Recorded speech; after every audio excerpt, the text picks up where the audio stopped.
Hi అండి. Welcome back to our channel. ఈ వీడియోలో నేను టమాటా పచ్చడి ఎలా పెట్టాను అనేది మీకు చూపిస్తానండి. ఎండతో పని లేకుండా ఇంట్లోనే ఉడకపెట్టి నేనైతే ఈ టమాటా పచ్చడి పెట్టాను. ఇంతకుముందు కూడా ఈ టమాటా పచ్చడి పెట్టానండి. కానీ చాలా చాలా టేస్ట్ అయింది. కానీ ఎక్కువ పెట్టలేదు. ఒక హాఫ్ కిలో పెట్టాను. కానీ మా పిల్లలు మాత్రం చాలా ఇష్టంగా తిన్నారు. 2 రోజుల్లోనే అయిపోయింది. అందుకని ఇక్కడ నేను ఎక్కువ పెట్టానండి. ఒక 3 కిలోల టమాటాలు తీసుకొని ఇక్కడైతే పచ్చడి పెట్టాను. మరి నేనెలా పెట్టాను అనేది ఈ వీడియోలో చూపిస్తానండి. ఇప్పుడు చూసేద్దాం.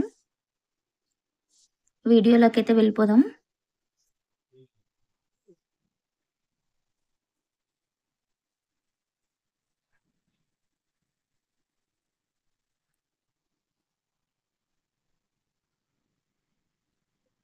నేను 3 కిలోల టమాటాలైతే తీసుకొని, ఇలా శుభ్రంగా కడుక్కొని, తడి లేకుండా ఇలా తుడిచి పెట్టుకున్నానండి. ఫ్యాన్ కింద కొద్దిసేపు ఆరబెట్టుకున్నాను. ఇలా చింతపండు తీసుకొని ఇలా శుభ్రం చేసుకున్నానండి. గింజలు, నార లేకుండా ఇలా శుభ్రం చేసి పెట్టుకున్నాను. ఇప్పుడు ఎల్లిపాయలు గూడా పొట్టు తీసి పెట్టుకున్నాను.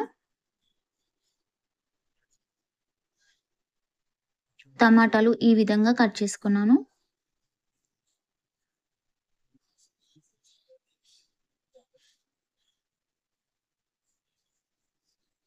మొత్తం ఈ విధంగా కట్ చేసుకున్నాను. స్టవ్ పైన ఒక గిన్నె పెట్టేసి అందులోకి టమాటాలైతే వేసేసాను. ఒక 2 గంటల ఆయిలైతే వేశాను. తగినంత ఉప్పు వేశాను.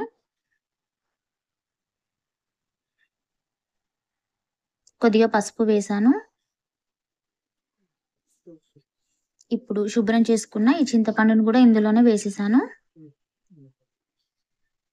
ఇప్పుడు మొత్తం కలిసే విధంగా ఇలా కలుపుకుంటున్నాను.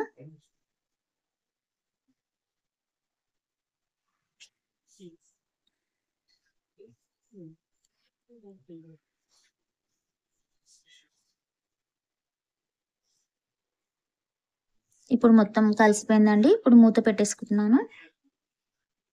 మళ్ళీ మూత తీసి ఒకసారి కలిపేసుకున్నాను. ఇప్పుడు మళ్ళీ మూత పెట్టేసాయి. ఇంకా ఇందులోకి మరో కడాయిలోకి మెంతులు వేసి వేంపుకుంటున్నాను.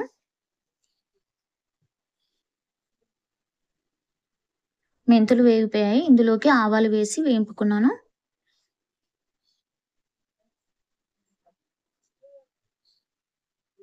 ఈ మెంతులు, ఆవాలు కొద్దిగా చల్లగయ్యాక ఇలా మిక్సీ పట్టుకున్నాను. ఈ విధంగా పొడి చేసుకున్నాను. ఈ విధంగా ఉడికిపోవాలి టమాటా. ఇప్పుడు స్టవ్ పైన ఒక కడాయి పెట్టేసి అందులోకి ఆయిల్ వేడి చేసుకున్నాను.